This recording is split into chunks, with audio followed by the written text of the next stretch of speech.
Hey there! Today, we're jumping into the world of rehabilitative services. This is all about how people get back on their feet after an illness or injury. And more importantly, we're going to zero in on the massive role that you, the caregiver, play in that entire journey. So let's start with a clear definition from the World Health Organization. Now, the key phrase here that I want you to really grab onto is optimize functioning.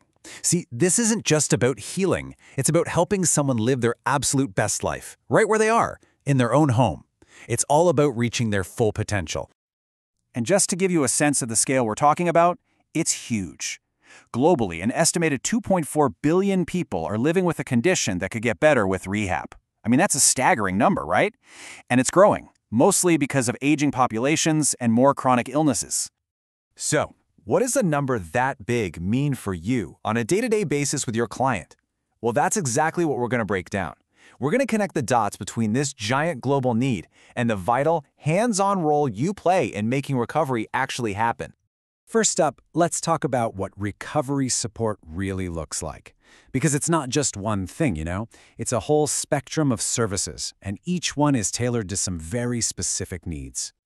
So you can think of recovery as having these three huge pillars. First, there's physical rehab. That's all about getting movement back. Then you've got occupational rehab, which is about taking that movement and applying it to everyday life. The things we call activities of daily living, or ADLs. And finally, there's speech and language support, which is so crucial for rebuilding how we connect with the world. But, a real recovery goes way beyond just the physical stuff. It's also about rebuilding the mind with cognitive rehab, restoring a sense of purpose by getting back to work with vocational rehab, and, of course, supporting that incredibly tough journey away from substance dependency. It's really about treating the whole person. And this just goes to show you that rehab is definitely not a one-size-fits-all kind of thing. It has to be tailored for every single stage of life, from pediatric care for kids to geriatric support for older adults. And it covers everything from mental health struggles to learning how to adapt to sensory loss.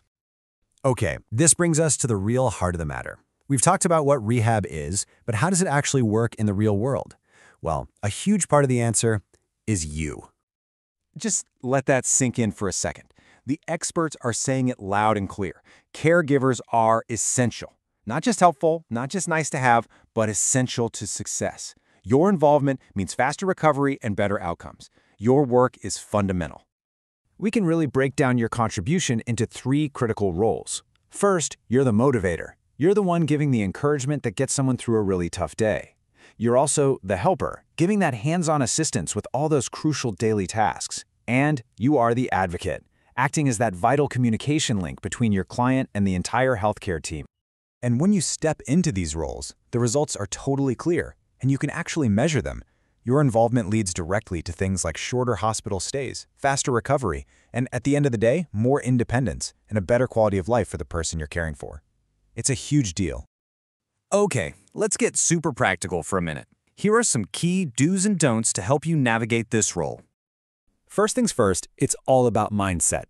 Do see rehab as a totally essential service, not some kind of luxury. And right along with that, do keep that emotional support and encouragement coming. And please, don't ever underestimate your impact. You are so often the main motivator in this whole thing.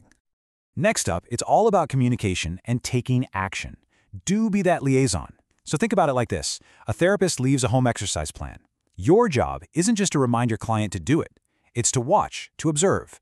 Do write down how they tolerate it. If the plan says to do 5 reps, but they start wincing in pain after 3, don't just push them to finish. Make a note of it, and don't be shy about reporting that back.